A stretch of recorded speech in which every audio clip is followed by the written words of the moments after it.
Okay, well, here are the rules. Rule number one, poll watchers get to be wherever ballots are being counted. Do you think that's not common sense? She's like, well, that kind of makes sense to me. Rule number two, the number of votes counted at the precinct need to match the number of voters that have checked in at the poll book. It's like reconciling your checkbook, right? It's common sense, you know.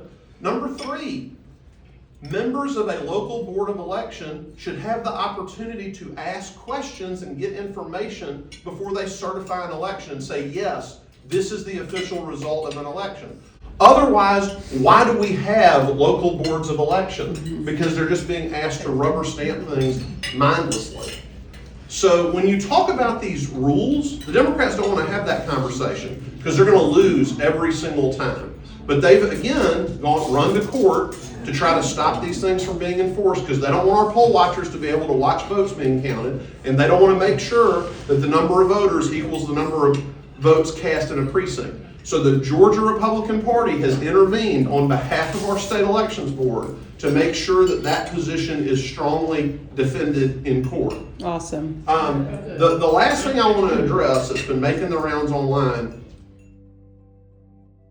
is this idea that Governor Kemp is withholding or defunding the state elections board. Has anybody heard that? Anybody? Yes, I heard that he was going after the 3 Republicans. Okay, so he's not doing that, as I said earlier.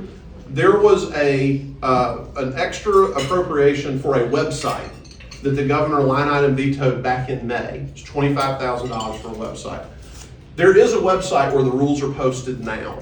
There's a requirement they be published. That's being honored. They're doing everything they have to do to have the rules enforced.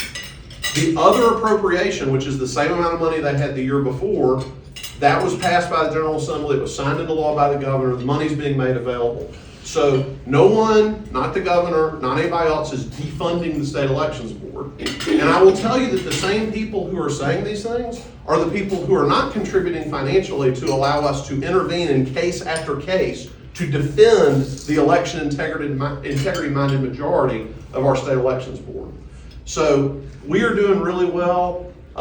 We have the #1 voter contact out of all the battleground states, 6 weeks running now with our Trump Force 47 program.